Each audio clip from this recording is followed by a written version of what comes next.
जैसे ही मूवी शुरू हुआ तो हमें एक चॉकलेट फैक्ट्री को दिखाया जाता है जहां पर तरह तरह की चॉकलेट्स बनाई जाती थीं। इस फैक्ट्री के ओनर का नाम विली वोनका था। हम देख पाते हैं कि विली वोनका रैंडमली 5 गोल्डन टिकट्स को चॉकलेट्स में छुपा देता है और सभी चॉकलेट्स को पूरे दुनिया में सप्लाई करने के लिए भेज दिया जाता है। दरअसल जिस किसी को भी वो गोल्डन टिकट्स मिलेंगी उसके खास किस्म का इनाम दिया जाएगा। यहाँ से सीन को एक छोटे बच्चे पर शिफ्ट किया जाता है जिसका नाम चार्ली था। हम यहाँ पर जान पाते हैं कि चार्ली की फैमिली काफी गरीब थी। उनकी फाइनेंशियली कंडीशन इतना खराब थी कि वे बड़े ही मुश्किल से सरवाइव कर पा रहे थे और उनका घर भी देखने से ऐसा लगता था कि वो कभी भी गिरकर नुकसान हो जाएगा। कुछ ही टाइम के बाद चार्ली के फादर घर आते हैं जो कि वो एक टूथपेस्ट कंपनी में काम करते थे। घर आते इन्हें बहुत देर हो चुकी थी। चार्ली के फादर चार्ली के लिए कुछ टूथपेस्ट के ढक्कन लाए थे जिन्हें देखकर चार्ली बहुत खुश हो जाता है क्योंकि चार्ली उन ढक्कन की मदद से विली वोनका के चॉकलेट फैक्ट्री का मॉडल बना रहा था। तभी ये ऐसा करते हुए देखकर चार्ली के दादाजी उसे बताने लग जाते हैं कि मैं भी कभी विली वोनका के फैक्ट्री के काम करता था और आज से लगभग 15 साल पहले विली वोनका ने दुनिया के सबसे बड़े फैक्ट्री बनाई, यानी दुनिया के बड़े से बड़े फैक्ट्री से वो 60 गुना बड़ी थी। तब इसी चीज से इम्प्रेस होकर इंडिया के एक प्रिंस ने विली वोनका को चॉकलेट का एक महल बनाने का ऑर्डर दिया और विली वोनका ने ठीक ऐसा ही किया, यानी उसने उनके कहने के मुताबिक चॉकलेट का महल बना दिया। लेकिन साथ ही साथ उनसे उस प्रिंस को इस महल के बारे में यह भी बताया कि ये ज्यादा दिनों तक नहीं रहने वाला क्योंकि गर्मी बहुत ज्यादा चल रही है, इसीलिए ये महल कभी भी मेल्ट हो सकता है। लेकिन वो प्रिंस उसकी बातों को ज्यादा ध्यान ना देते हुए उसे इग्नोर कर देता है। लेकिन हम दूसरे ही दिन देखते हैं कि काफी तेज धूप निकल चुकी थी, यानी आज के दिन कड़क की धूप गर्मी चल रही थी जिसकी वजह से चॉकलेट का वो पूरा राजमहल पिघल कर बह जाता है। फिर जब विली वोनका अपने फैक्ट्री में वापस आता है तो उसे पता चलता है कि उसके ही फैक्ट्री में एक जासूस घुस गया था। दरअसल इस जासूस को एक दूसरे चॉकलेट फैक्ट्री के ओनर ने भेज रखा था ताकि वो विली वोनका की सीक्रेट रेसिपी को चुरा ले जिसके जरिए वो चॉकलेट्स बनाता है और वो बाकी के ओनर्स इस चीज में कामयाब भी रहे थे उस जासूस के जरिए। और अगले ही दिन सभी चॉकलेट्स कंपनियां विली वोनका के रेसिपी को चुराकर उसके सभी मशहूर चॉकलेट्स को बनाकर खुले बाजार में बेचना शुरू कर देते हैं। इस बारे में जब विली वोनका को पता चला तब उसे बहुत दुख भी होता है, साथ ही साथ उसे काफी ज्यादा ही शॉक्ड भी लगता है जिसकी वजह से गुस्से में आकर अपने सारे स्टाफ को निकाल देता है और अपने फैक्ट्री को पूरी तरह से बंद कर देता है। फिर कुछ सालों बाद विली वोनका दोबारा से अपने चॉकलेट कंपनी को ओपन कर देता है और इस बार भी विली वोनका वही काम दोहराता है जो वो मूवी के शुरुआत में किया था, यानी कि वो 5 चॉकलेट्स में रैंडमली गोल्डन टिकट्स को रख देता है जिसके बाद अनाउंसमेंट किया जाता है कि जिस भी 5 बच्चों को यह गोल्डन टिकट्स मिलेंगे उनमें से एक बच्चे को बहुत ही खास तोहफा मिलेगा। अब पूरी दुनिया में उसके चॉकलेट्स की खरीदने के लिए दोबारा से भीड़ जमा होने लग जाती है। और इधर हम देखते हैं चार्ली को जिसका आज बर्थडे होता है। इसी वजह से चार्ली की फैमिली उसके लिए एक विली वोनका की चॉकलेट लेने के लिए फैसला करते हैं इस उम्मीद में कि शायद उस चॉकलेट में से वो गोल्डन टिकट क्या पता निकल जाए जिससे उन्हें ऐलान किया हुआ वो खास तोहफा मिले और उनकी लाइफ पहले से थोड़ा बेहतर हो जाए। उन गोल्डन टिकट्स में से सबसे पहला बच्चे का टिकट निकलता है, वो काफी मोटा होता है। दूसरा टिकट जिस बच्ची का निकलता है उसकी फैमिली काफी अमीर होती है। यहाँ पर हमें पता चल पाता है कि ये बच्ची काफी जिद्दी होती है और इसीलिए उसके फादर ने उसकी जिद की वजह से अपने स्टाफ से विली वोनका के चॉकलेट के हजारों पैकेट्स को खुलवा डाले और तभी उनमें से एक वो गोल्डन टिकट निकला था। फिर चार्ली के पेरेंट्स भी चार्ली के लिए एक विली वोनका चॉकलेट लेकर आते हैं। चार्ली भी बड़े उम्मीद के साथ उस चॉकलेट को खोलता है लेकिन इसमें से वो गोल्डन टिकट नहीं निकलता। इस बात से चार्ली काफी उदास हो जाता है लेकिन वो अपने इस दुख को किसी को नहीं दिखाया बल्कि वो उस चॉकलेट को अपने पूरे फैमिली के साथ शेयर करके खाता है और काफी एंजॉय करता है।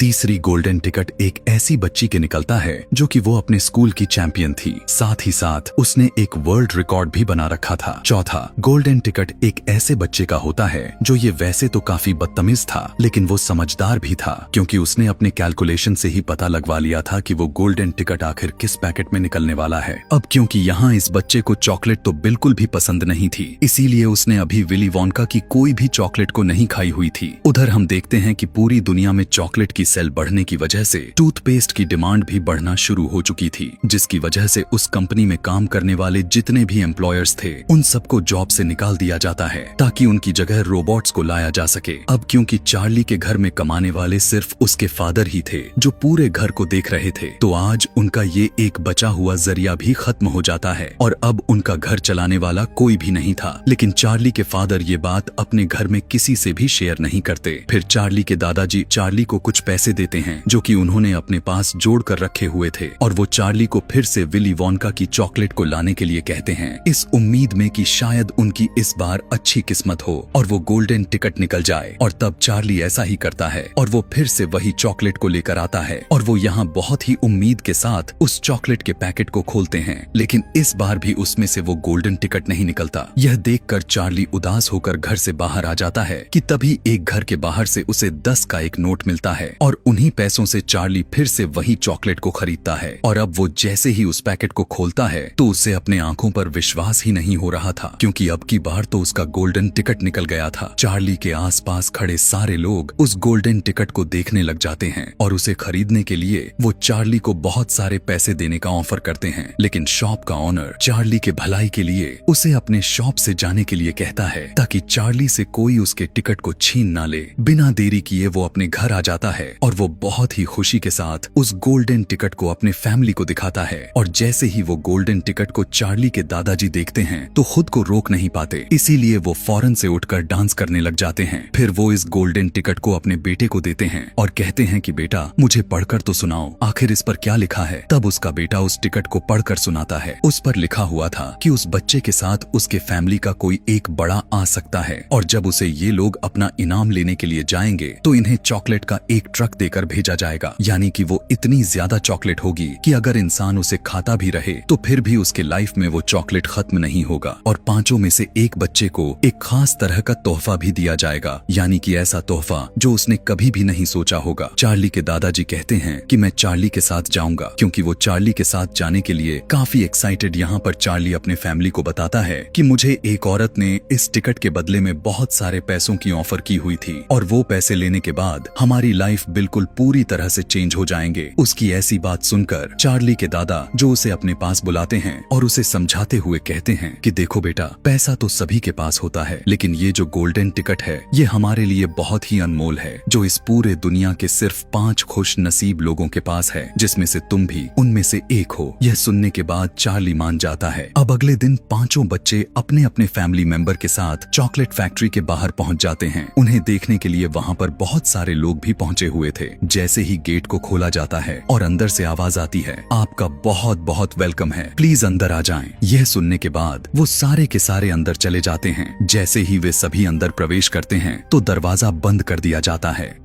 इन सभी लोगों को बहुत ही खूबसूरती के साथ वेलकम किया जाता है, एक गाने के साथ जो गाना विली वोंका पर ही बना हुआ था। इसके बाद विली वोंका खुद उनके सामने आता है। यहाँ पर आए सारे बच्चे खुद विली वोंका से अजीब अजीब सवाल करने लग जाते हैं, जिनका जवाब विली वोंका भी बहुत ही अजीब तरीके से देता है। फिर खुद विली वोंका फैक्ट्री के अंदर उनका वेलकम करता है। इसके बाद वो इन सभी को बताता है कि इस कमरे में जितने भी चीजें हैं वो सारे के सारे चॉकलेट से ही बने हुए हैं, यानी कि जो कुछ भी दिख रहा है, जैसे कि घास, पहाड़, वाटरफॉल, इवन तालाब भी तक के चॉकलेट से बने हुए हैं। आप यहाँ पर घूम सकते हैं और यहाँ के किसी भी चीज को खा सकते हैं। तभी यह सुनकर सारे के सारे बच्चे इधर उधर फैल जाते हैं और तभी उनमें से उस जिद्दी बच्ची को वहाँ पर एक बौना दिखाई देता है और वो उसके बारे में विली वोंका से पूछती है। तो वो उन्हें बताने लगता है कि एक दिन मैं चॉकलेट की तलाश करने के लिए जंगल में गया हुआ था और वहाँ के जो ट्रिस थे वहाँ पर इन बोनों का पूरा कबीला ही रहा करता था और इन बोने के पास बहुत सारे कोको थी। इसीलिए विली वोंका कोको को हासिल करने के लिए उनके कबीले के लोगों को यह ऑफर देता है कि आपने मुझे कोको लेने दिया तो मैं आपको अपने चॉकलेट के फैक्ट्री में काम करने का मौका दूंगा, जहाँ पर सभी लोग बहुत आराम से रह भी सकते हैं और मजे मजे के चॉकलेट्स खा सकते हैं। उसी दौरान वो मोटा वाला बच्चा चॉकलेट पीने के लिए चॉकलेट के तालाब के पास जाता है, लेकिन तभी वो गलती से उसी तालाब में गिर जाता है कि तभी इतने ही देर में वहाँ पर काफी बड़ी मशीन आ जाती है। इस मशीन के जरिए चॉकलेट को फैक्ट्री के अंदर लेकर जाया जाता था। अब जिस पाइप के जरिए चॉकलेट अंदर जा रही थी, उसी पाइप में वो मोटा बच्चा फंस जाता है और तभी यहाँ पर सारे एम्प्लॉयर्स उस मोटे बच्चे के लिए गाना गाने लगते हैं। यह देखकर वहाँ के सारे लोग काफी हैरान हो जाते हैं कि आखिर उन्हें कैसे पता था कि ये मोटा बच्चा उस पाइप में फंस जाएगा। अब उस मोटे बच्चे को फंसा हुआ देखकर उसके मदर को अपने बच्चे के लिए काफी फिक्र होने लग जाती है।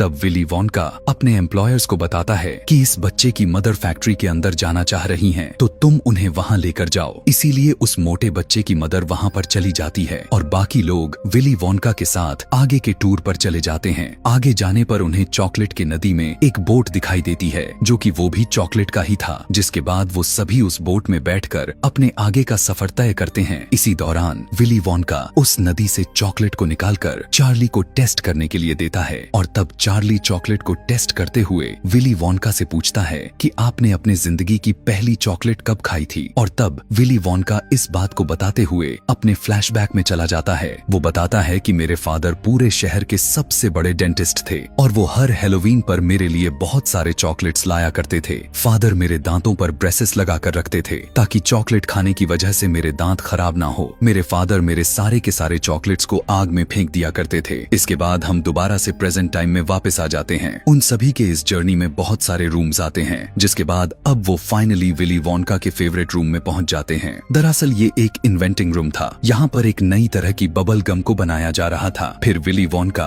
उन सभी को बताता है कि इस बबल गम में टोटल 3 फ्लेवर्स हैं, लेकिन अभी इस बबल गम में मुझे कुछ ठीक नहीं लग रही। अभी मुझे जरूर कुछ कमियां लग रही हैं। लेकिन यहाँ पर हम देख पाते हैं कि वो चैंपियन बच्ची विली वोंका की पूरी बात को सुनने बगैर उस बबल गम को खा जाती है, जिसकी वजह से उसकी पूरी बॉडी ब्लूबेरी की तरह नीली होने लग जाती है। तब यहाँ पर विली वोंका के एम्प्लॉयर्स एक बार फिर से गाना गाने लग जाते हैं, लेकिन उस बच्ची की मदर परेशान होकर घबराने लग जाती है। यहाँ पर विली वोंका मजाक करते हुए अपने एम्प्लॉयर्स से कहने लगता है कि ये बच्ची ब्लूबेरी बन चुकी है और इसका जूस ज्यादा हो चुका है और अब इसकी बारी है इसे यहाँ से निकालने का। यह सुनकर उस बच्ची की मदर भी अपनी बेटी की हेल्प करने लग जाती है और बाकी के सभी विली वोंका के साथ आगे के टूर पर निकल जाते हैं। चलते चलते यहाँ विली वोंका बताने लगता है कि मेरे फादर ने मेरी जिस चॉकलेट्स को आग में फेंकी थी, उनमें से जले हुए चॉकलेट को मैंने खा लिया था और फिर उसके बाद मैंने बहुत सारे चॉकलेट्स खाई। प्रेजेंट टाइम में वो एक नर्स के रूम में चले जाते हैं। यहाँ पर बहुत सारे गिलहरियां थीं जिसे ट्रेनिंग दी गई थी।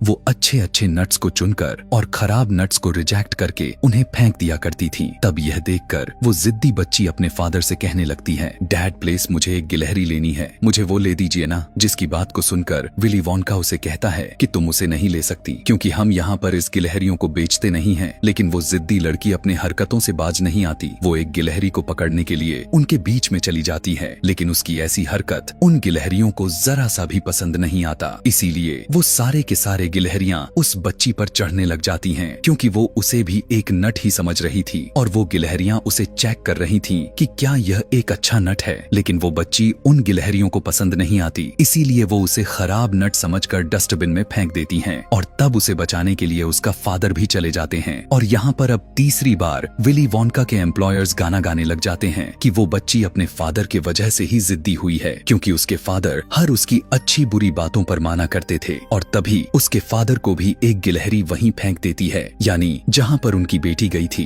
तब बचे हुए लोग फिर से आगे के टूर पर निकल जाते हैं और अब विली वोंका उन्हें एक अलग तरह के लिफ्ट में लेकर जाता है और ये लिफ्ट सिर्फ ऊपर से नीचे ही नहीं बल्कि लेफ्ट से राइट भी राइड करती थी। लिफ्ट के जरिए वो लोग बहुत सारे रूम्स को देख पाते हैं। तब यहाँ पर चार्ली विली वोंका से पूछता है कि आखिर आपने ये सब कुछ कैसे शुरू किया। तब यहाँ पर विली वोंका बताने लग जाता है कि मेरे फादर ने मुझे चॉकलेट खाने के लिए मना किया था, लेकिन मैं तो चॉकलेट्स लवर था, मुझे चॉकलेट्स बहुत ही ज्यादा पसंद थे, इसी वजह से मैंने अपना घर छोड़ दिया। फिर प्रेजेंट टाइम में वो एक टीवी रूम में पहुंच जाते हैं, जहां पर किसी भी चॉकलेट को टीवी के अंदर तक भेजा जा सकता था और टीवी देखने वाले सारे लोग उस चॉकलेट्स को खा भी सकते थे। लेकिन उसकी इस बात पर जो समझदार बच्चा था वो यकीन नहीं करता, इसीलिए वो उस मशीन में जाकर उसे स्टार्ट कर देता है, जिसकी वजह से एक तेज रोशनी से वो गायब हो जाता है और वो उस टीवी के अंदर चला जाता है, जिसकी वजह से उसका साइज भी काफी छोटा हो चुका था। और तब यहाँ एक बार फिर से यानी चौथी बार विली वोनका के एम्प्लॉयर्स गाना गाने लग जाते हैं और यह गाना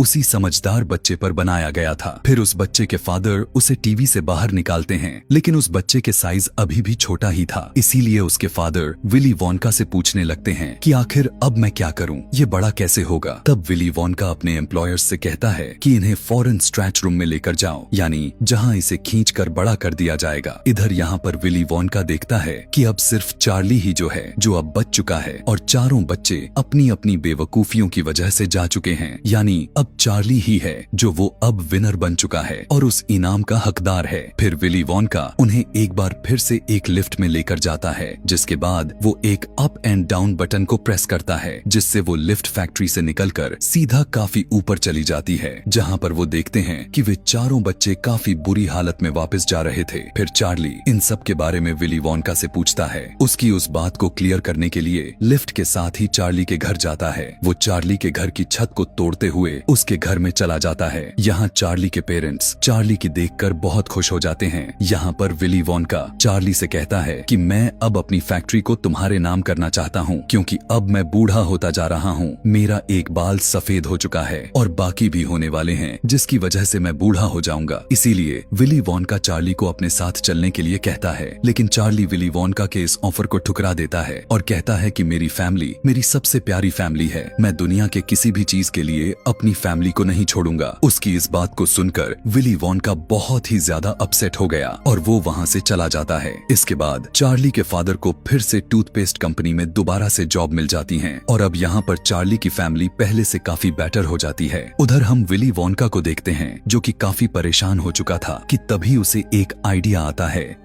जिसकी वजह से वो फिर से चार्ली के पास जाता है। वो अपना चेहरा छुपाकर चार्ली से पूछने लगता है कि क्या तुमने कभी विली वोनका को देखा है, जिस पर चार्ली कहता है कि हाँ मैंने देखा है, उनके बाल काफी अजीब से हैं। तब यह सुनकर विली वोनका अपना चेहरा उसे दिखाते हुए उसे कहता है, चार्ली ऐसा बिल्कुल भी नहीं है। यहाँ पर वो दोबारा से चार्ली को ऑफर देता है, लेकिन चार्ली उसे एक बार फिर से मना कर देता है और पूछने लगता है कि क्या आप अपने फादर से कभी मिलने के लिए गए हैं। इसके बाद वो दोनों उसी लिफ्ट के जरिए विली वोनका के फादर के घर के बाहर आ जाते हैं। यहाँ पर विली वोनका के फादर उसे पेशेंट समझ रहे थे, इसी वजह से उसे अंदर ले जाकर उसके दांतों को चेक करने लग जाते हैं, क्योंकि अब विली वोनका काफी बड़ा हो चुका था, जिसकी वजह से वो उसे पहचान नहीं पाते। यहाँ पर चार्ली देखता है कि विली के फादर ने उसके सारे न्यूज आर्टिकल्स को बिल्कुल एक सर्टिफिकेट की तरह दीवारों पर लगाया हुआ था। चेकअप के टाइम विली के फादर उसे कहने लगते हैं कि तुम्हारे दांत बहुत अच्छे हैं, इतने अच्छे दांत मैंने आज तक नहीं देखे। और तब यहाँ पर विली वोनका अपने फादर के सामने यह रिवील कर देता है कि मैं विली वोनका हूँ, यानी कि आपका बेटा। और तब यहाँ पर दोनों बाप बेटे एक दूसरे के गले मिलते हैं। यहाँ पर विली वोनका को फैमिली की अहमियत के बारे में पता चलता है कि एक इंसान के लिए फैमिली कितनी जरूरी होती है। इसके बाद यहाँ वो चार्ली को एक नया ऑफर करता है, जिसके बाद दोनों फैमिली चार्ली के घर पर खुशी खुशी से खाना खाने लग जाते हैं, क्योंकि असल में विली वोनका चार्ली के घर को अपने चॉकलेट फैक्ट्री के अंदर लेकर आया था और अब चार्ली अपने फैक्ट्री के साथ उसके घर का भी ध्यान रखता है, यानी कि अब उनकी हालात पहले से काफी ज्यादा ही बेटर हो चुकी है। और इसी हैप्पी एंडिंग के साथ ये कहानी भी यहीं पर खत्म हो जाती है। ऐसे ही और भी मूवी एक्सप्लेनेशन वीडियोस देखने के लिए कमेंट में नेक्स्ट लिखना ना भूलें। Thanks for watching.